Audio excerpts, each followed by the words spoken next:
But I just knew at one point, you know, that big, but don't drop it. And in the end, as you say, I put it on. We were all right.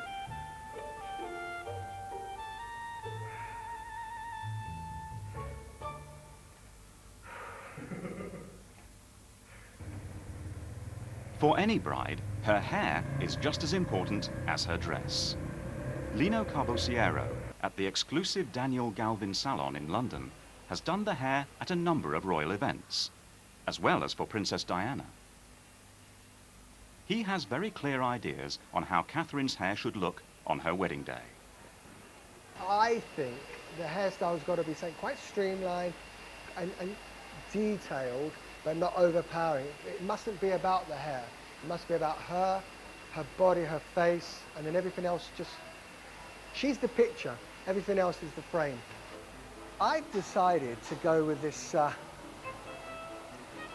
Spanish-styled señorita look. I think that because of the beauty of the face and the eyes and everything, I just think it should be off the face. I definitely feel that there'll be that sophistication, but that modernness with it. And I feel that there's got to be detail, and the detail needs to be at the back, because the front is going to be completely all about the tiara. She will wear a veil, and I think through the veil you want to see a little bit of intricacy, a little bit of detail. So you by combing a square section from where you want the tiara to start, you bring the hair lightly forward, okay?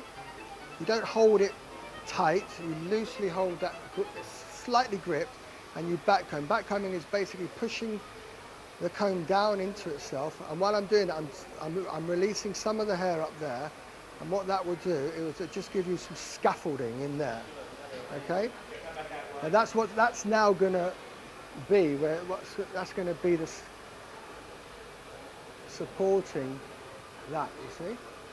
So when I push that in and bring that forward, it's just going to give a little bit of detail behind the tiara, otherwise it would be just all one big tiara. The reason I've left this bit of hair out here is this bit of hair here is what's going to tie it up later. It's going to come round and just clean up any bits and bobs that I've left out, okay? With Kate, I think that if she just has a little bit more detailing put around the front of the style that she's got, yeah, we'll have a lot of people coming in and having the cape, without a doubt. Whatever she does now, from now on, even if she does a little bit slightly shorter fringe or a bit more layering, or if it comes up slightly, it'll be called the cape and everyone will want it. I'm really happy with that, and as you can see, I know you're wearing a shirt, but the minute I do that, look at the shape of the neck, the face. Look, I mean, it's a beautiful shape. For me, fit for a princess.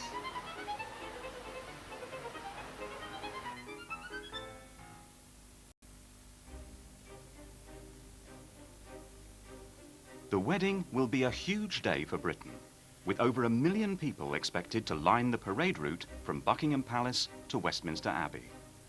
But with the size of the event come real issues of security and threats from terrorists or just cranks.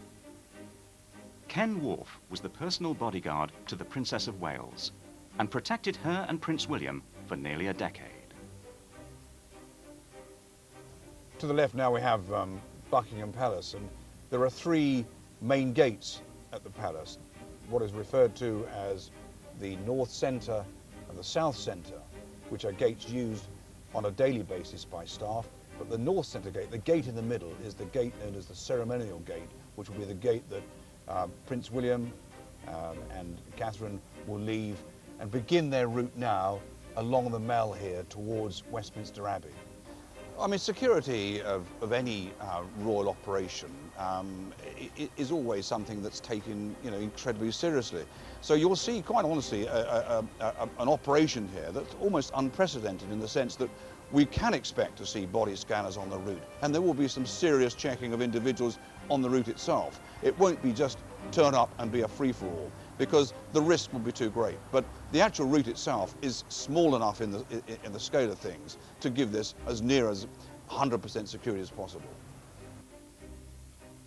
Just imagine this route we're on now, that, you know, there are probably between 6-10 deep of people all the way down this way, all the way down the Mall here.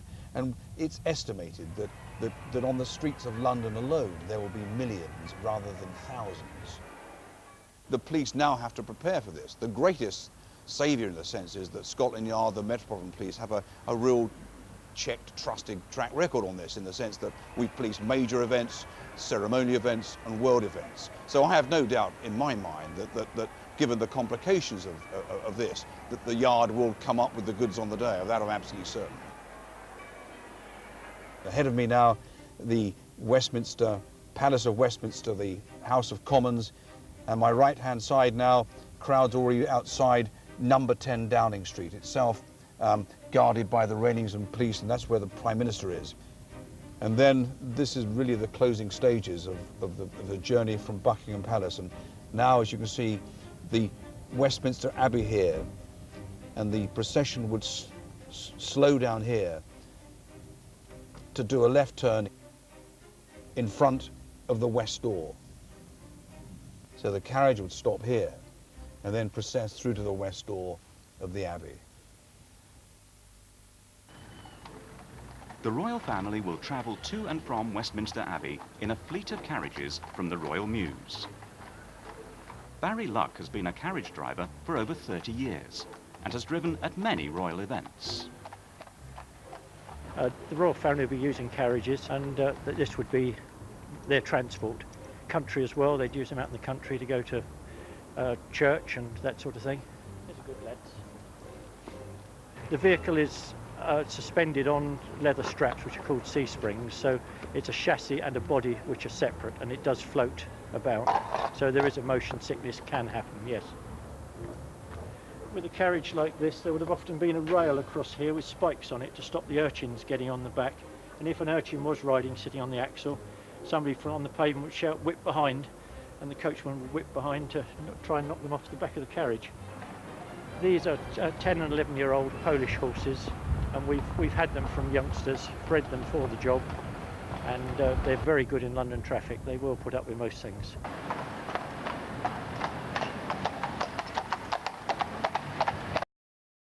With his people about, they certainly do show off, yes. I think they can sense an occasion, and they often work and play to the people that are there. As you can see, this is fairly tight in here. People were smaller in those days, so 4 people would have sat in there comfortably, where now it is a little bit more of a struggle. And to get a wedding dress in through there, it is tight.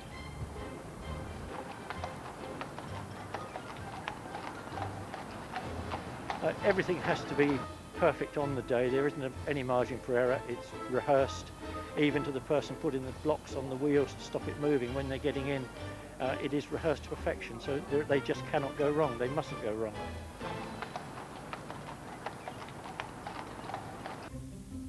The wedding reception at Buckingham Palace will be a lavish affair. The very finest china, silverware and crystal, all set up and served with military precision.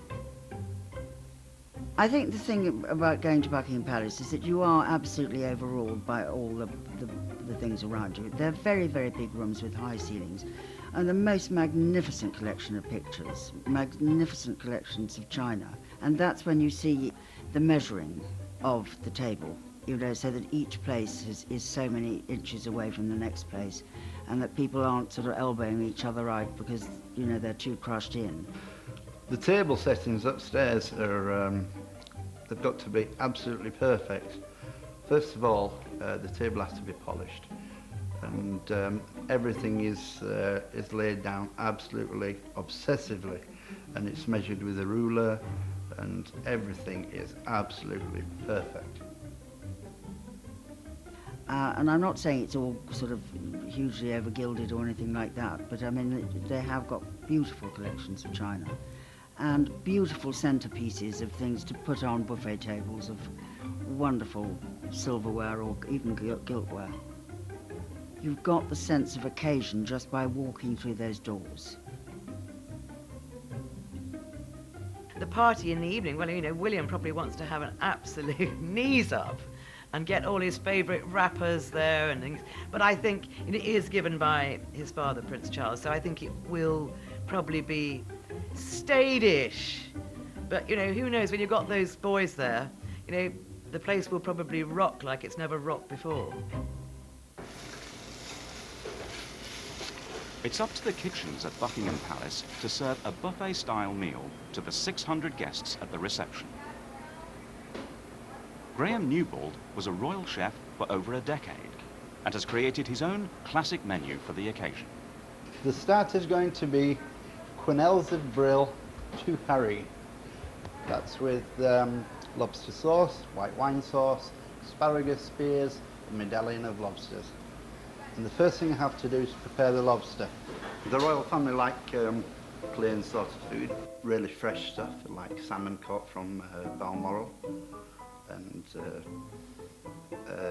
fresh lamb and things like that. They don't like anything that's been processed with E numbers or anything like that. This dish is the actual first course for Prince Charles and Princess Diana's wedding, way back in 1981. The royal family aren't really fussy eaters. They can go out any time and get flashy food, but they don't want that. There's no need for that. This is a fillet of brill, very nice fish, similar to turbot, but a little bit smaller. Quite expensive, but lovely flavour. There are 20 chefs that work at Buckingham Palace. Most of them are English. That's probably because the royals like English food. They've been there like a long time, like over 20 years. What I'm trying to do here is build up layers of flavour. The next to go in will be the garlic. So, all that lovely flavour. The kitchens at Buckingham Palace are absolutely massive. And I suppose they've got to be to accommodate 20 chefs. But very, very well equipped, modern and spotless. Put in about a third of a bottle. When working for the royals, everything is regimented down to the second. The pieces of brill, put them in the food processor.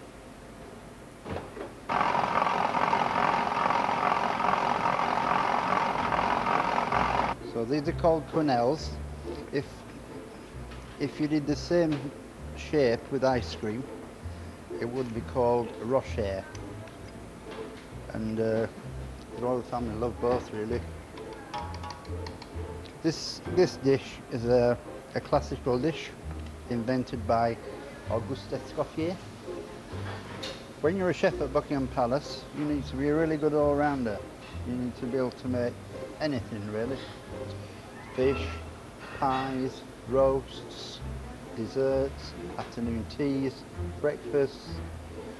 So it's not that easy.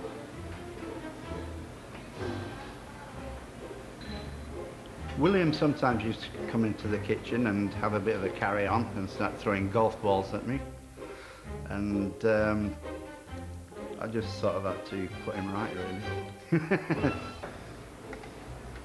This is one of the favourite dishes of the Queen.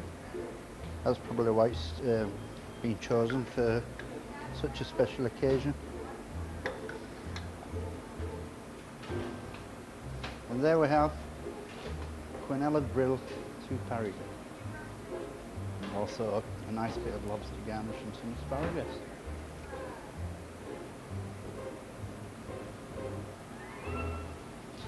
I'm now preparing the potatoes for the rack of lamb à la du Barry. These are what's known as chateau potatoes. They have 7 sides and it's a classic potato, invented again by Escoffier. Her Majesty is absolutely fantastic. No airs and graces. She has such an aura about her when she walks in the room, and can do nothing but respect her. I mean, she's really, really great. I'm going to put the lamb in the oven now, but first I'm going to drain the fat off and use it for my potatoes. There we go. That should take approximately 10 minutes. When you're doing a big function, like a state visit or a wedding, I mean, there is quite a bit of stress on it, because you've got to realise that, I mean, most of the world is watching, and you can't make any mistakes. It is a little bit stressful. This is a classic dish.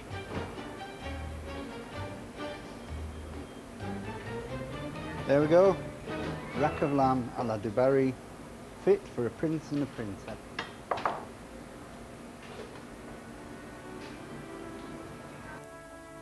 So after a day of pomp and ceremony, of massive crowds and huge feasts, it will be time for the newly wedded Prince William of Wales and Princess Catherine to head off on honeymoon and start their new life together.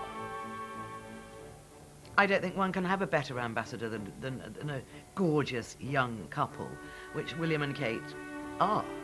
I think they will be fantastic ambassadors for this country. Kate will be a breath of fresh air for the monarchy. She's very comfortable in her own skin and very stable, and she's not going to embarrass them by selling her story or talking to reporters and briefing them about things going on behind the scenes. Kate will become a complete and utter superstar. Everywhere she goes, she's going to be photographed. Her clothes are already copied. Her look, her hair, her shoes, what she says. People will hang on to her every word. I think that they are going to be the most solid royal couple we've had since the Queen and Prince Philip. I definitely think so. They are completely in love, dedicated to each other. They mesh well together, they work well together, and I think they both have the same personalities, but above all, they're very normal. I think William and Kate can conquer the world. I think every country in the world will want them as guests and to come and see them, and the crowds will be as big as it was for Charles and Diana. They've got more pressure on them than almost any other royal couple before them, because obviously the Queen has had 3 out of her 4 children divorcing. So the pressure on William to make this work is unbelievable. I think it will work. I really believe it will.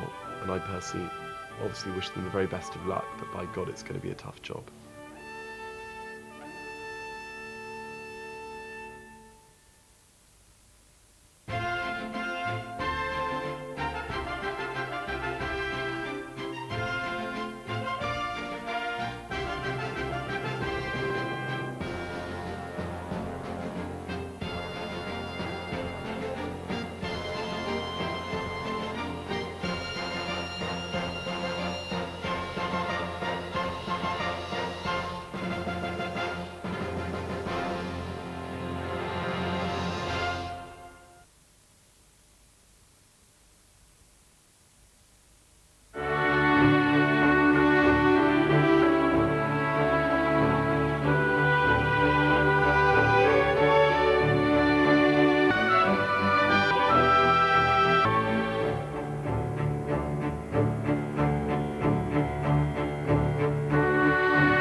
This was the moment they'd all been waiting for. The kiss that said it all. Prince William and his bride, the new Duke and Duchess of Cambridge, sent the crowds into a frenzy as they sealed their marriage with a very public show of love. 1 million people had converged on Buckingham Palace to share their happiness.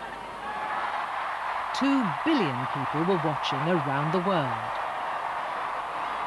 It was a day that brought a smile to everyone's face.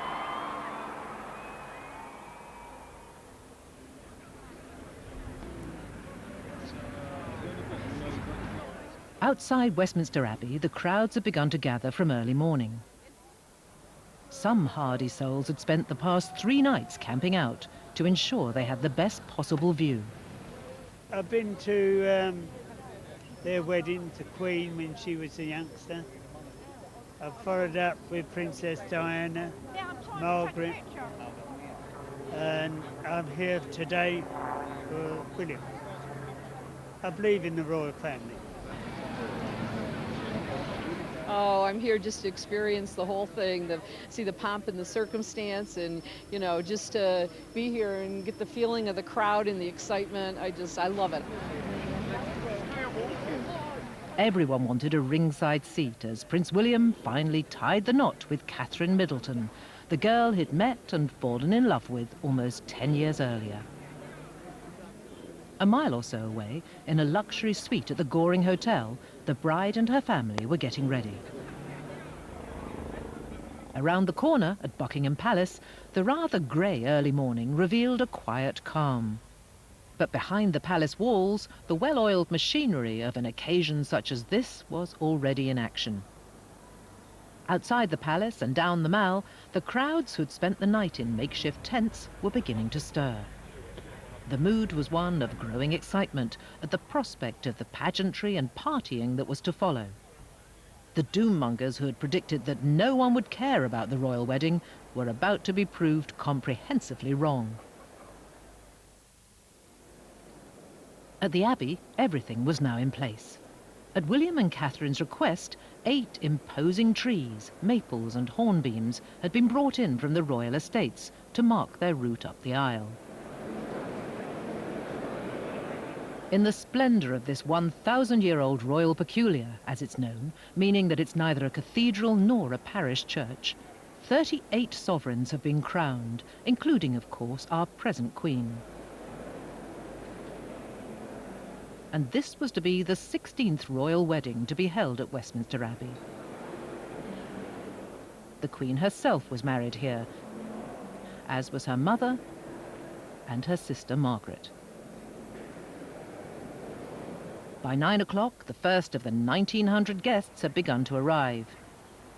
With roads around the whole area sealed off, they'd been asked to allow plenty of time to get to the Abbey. And this was certainly an occasion that no one wanted to miss. All of them felt privileged to be there to witness a moment in history, the marriage of our future king to a girl who'll one day be Queen Consort.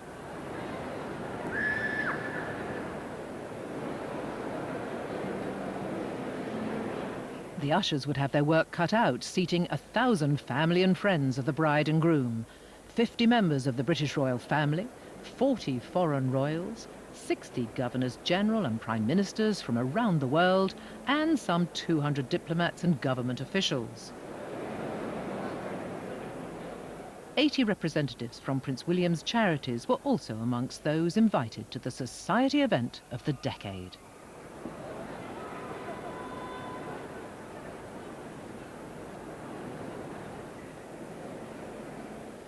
And of course, the fashion stakes were high. Everyone had put in a huge amount of effort, some with more success than others. The fashion expert James Sherwood was among those who cast a critical eye over the results. The press were sometimes less than kind, but I actually think the occasion was incredibly well dressed. As far as British millinery is concerned, I think the royal wedding has demonstrated that the hat is, if not making a comeback, it's certainly triumphant. And actually what we did see in Westminster Abbey were hats that take a lot of, I don't know, it takes a lot of poise to wear these hats, and it takes a lot of commitment, you know. When one looks at the Queen, formal day dress is the Queen's working wardrobe, but for 90% of the women in the Abbey, this was an exception to a rule and something that they really had to rise to the occasion, and they certainly did.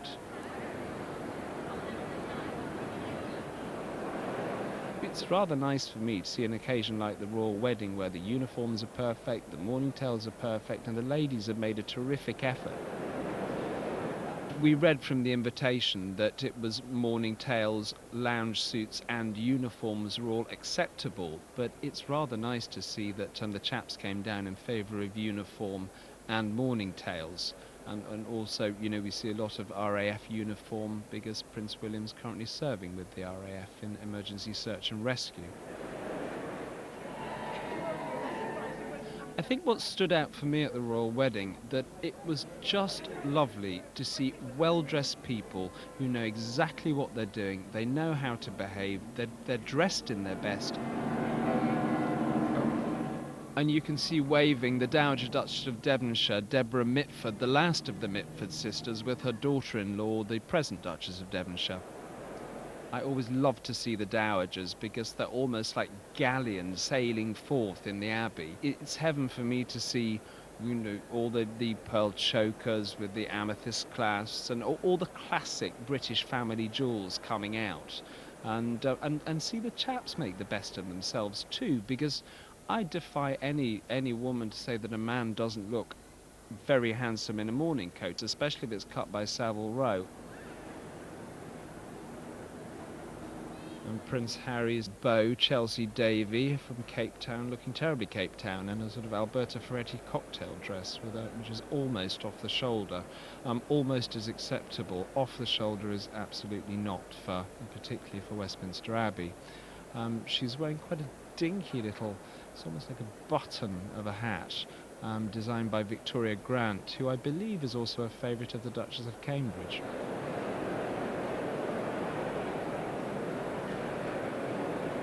William and Catherine had been careful not to make this a celebrity event, but a handful of their famous friends were invited. Among them, David and Victoria Beckham.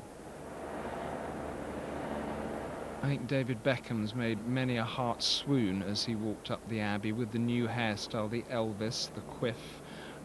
Unusual to see a cravat. Mr. Beckham pulls this off, of course, with his usual style. He's wearing Ralph Lauren, almost bespoke, made to measure, I think we'd call it. Mrs. Beckham had the dress for the Victoria Beckham label. A lot of the press thought it was black and made appropriate comments, saying that, you know, she looked as though she was in mourning. It's not, it's a midnight blue silk. She is pregnant, and I think she looks absolutely magnificent. Elton John was there. I thought it was rather marvellous that the lion's share of the chaps in the Abbey actually wore mourning tales. I mean, even Sir Elton John and his partner David Furnish. The film director Guy Ritchie is a friend of both William and Catherine. And here we have Guy Ritchie, who's played it incredibly safe, wearing a terribly traditional black morning coat with the pinstripe trouser and the grey waistcoat. Grey or buff waistcoats are really the form for formal day dress, but at the wedding we did see these wonderful, quite bright yellow waistcoats that seemed to set a fashion. It was terrific to see. We know that the Queen has let it be known that she rather likes morning coats to be buttoned. She doesn't like them to be left unbuttoned.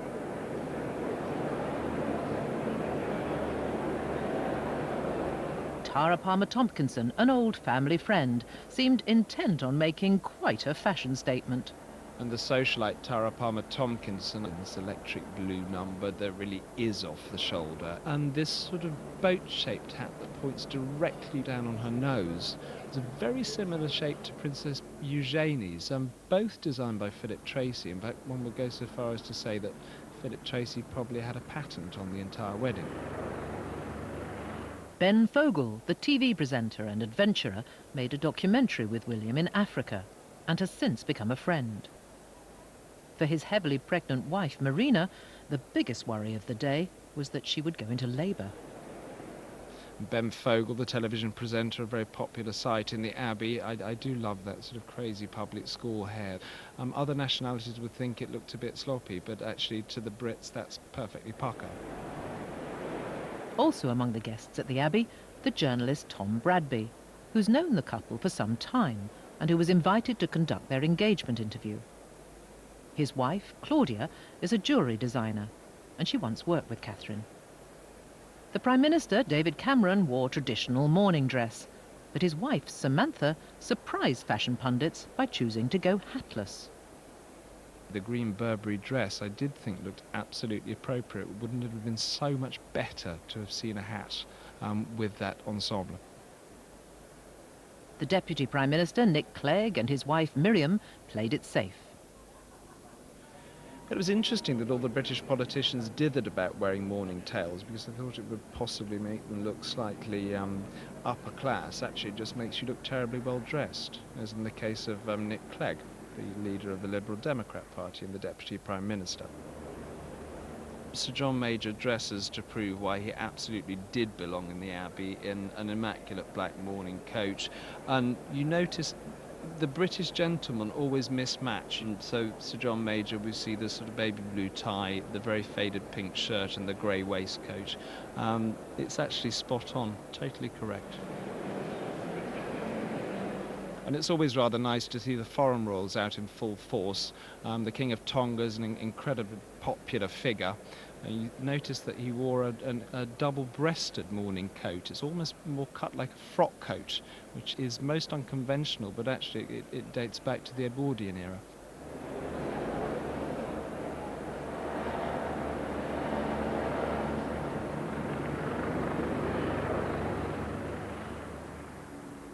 The last great occasion to be held in the Abbey was the funeral of the Queen Mother in 2002. And 5 years earlier, the Abbey had been the venue for one of the most traumatic events in Prince William's life, the funeral of his mother, Diana, Princess of Wales. But now his friends, colleagues and family were gathering for a day that signalled a new and bright chapter in William's life. But a day when, no doubt, his mother's absence will be felt more poignantly than ever. Grand royal occasions like this are timed to the minute, and at 10:10, the crowds outside Clarence House knew that William was about to set out on his final journey as a single man.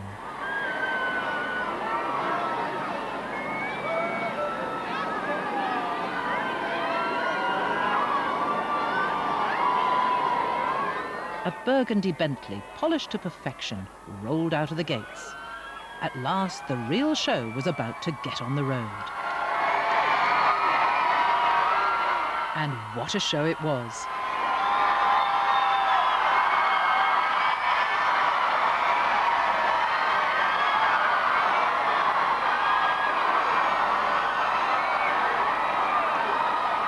Prince William looked distinguished in the famous red uniform of the Irish Guards, of which he's an honorary colonel.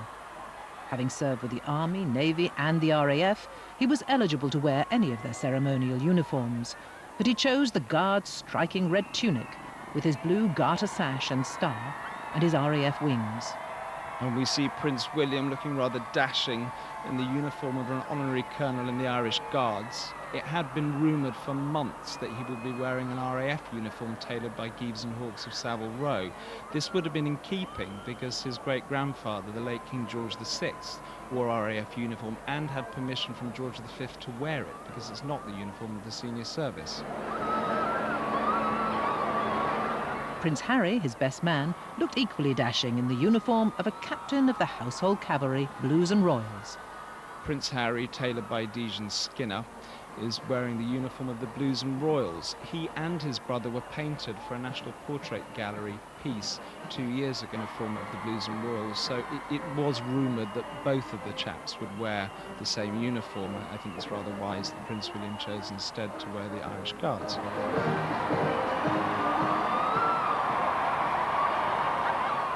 For some of the more stalwart royal fans who'd spent the night on a hard, cold London pavement, this was their second encounter with the princes. A handful had been able to chat with them the night before, when William and Harry had suddenly come out of Clarence House to thank the crowds for their support and good wishes.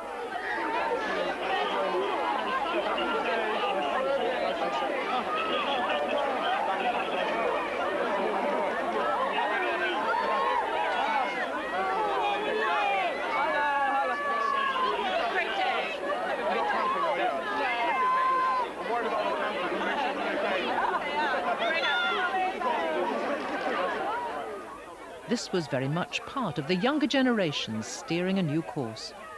Later, it was revealed that Harry and William had made the decision on a whim and caught their press office by surprise. Now, as he made his way to the Abbey, to a crescendo of cheers, William might well have been feeling more than the few nerves he'd admitted to the night before. "All I have to do is get my lines right," he'd told the crowds. An obvious reference to his parents' own wedding, when they'd both fluffed their lines.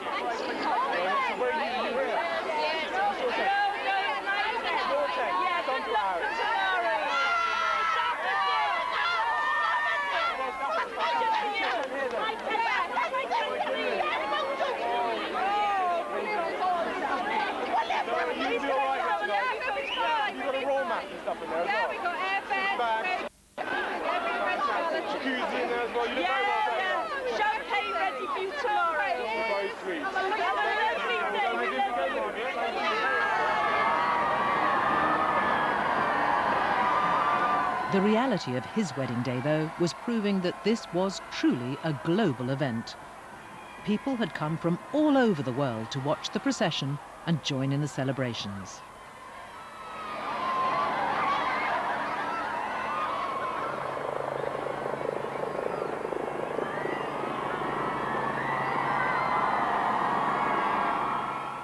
As the princes approached Horse Guards, the band of the Coldstream Guards salute. One day it will fall to William as sovereign to take the salute.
ni wá àwọn bẹ́ẹ̀ nìkan ṣọ̀dá o ẹni retí rí ilé. Ó ti dá mi lójú pé ẹni bínú wa èmi roko síbi àtijẹ́ tó bá roko síbi àtijẹ́ èmi pọ̀ mi síbi àtìmú tó bá sì ṣàpọ̀ mi síbi àtìmú èmi mọ̀ ọ̀nà tó máa gbà.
Don't know what she does, but she drives me wild.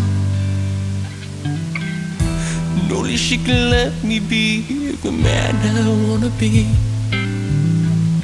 Or she can leave me helpless as a child.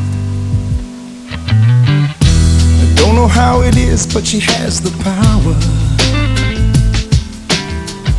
She can make me laugh when I wanna cry. Oh yeah. She tells me that I'm in control, but I know it's just a lie. And I don't mind, no.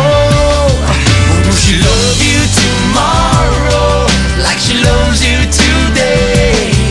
She can keep your heart guessing, but she's yours if she stays. And that's what it feels like to love a woman. To love a woman.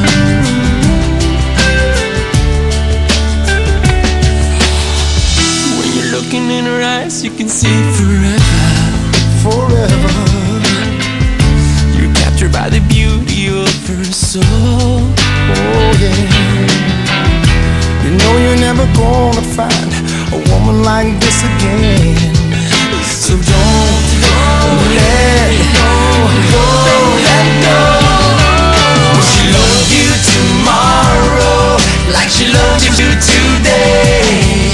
She can keep your heart guessing, but she's yours if she stays. And that's what to love a woman.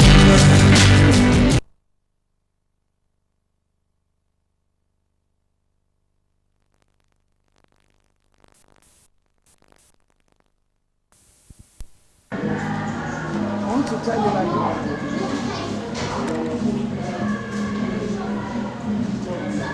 I lighten the color. You can move it around, but that one will stand by. Just like precious. Be careful.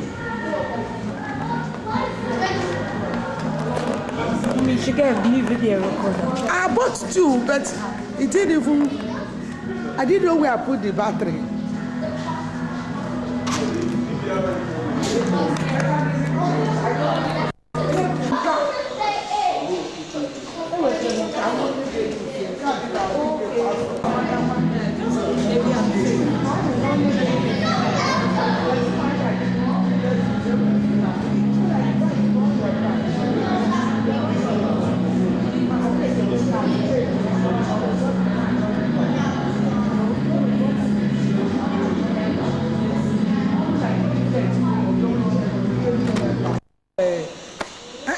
You can't turn off like that.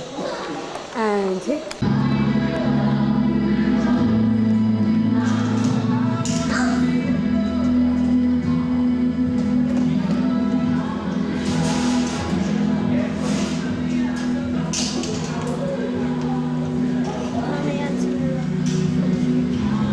Hello, why? Really? Now, wow.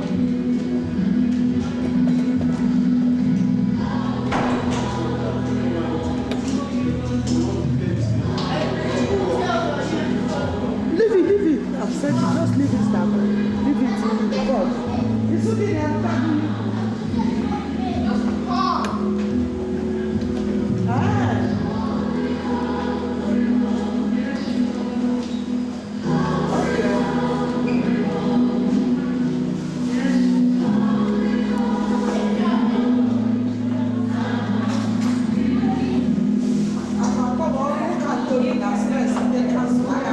why you like it?